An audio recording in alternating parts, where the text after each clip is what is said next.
પદ છે ને એનો મહિમા છે, એની ગરિમા છે.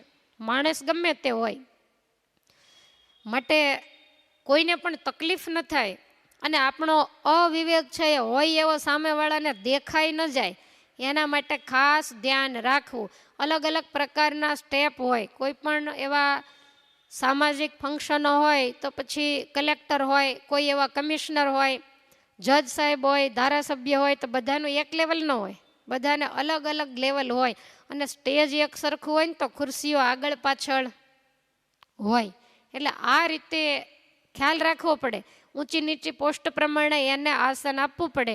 નહીતર આપણાથી ભૂલ થાય તો ઘણો મોટો અવિવેક થાય અને મુશ્કેલીઓ પણ સર્જાતી હોય. એ વ્યક્તિને એવું લાગે કે આણે મારું અપમાન કર્યું, પણ એને ખબર નથી કે આ વ્યવસ્થામાં થોડાક ઓછી બુદ્ધિવાળાને મુકાઈ ગયા હતા.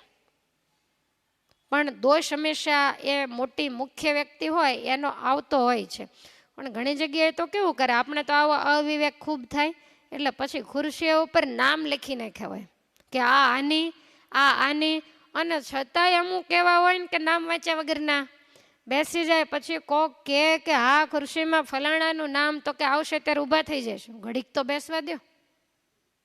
તો આ પણ અવિવેક છે.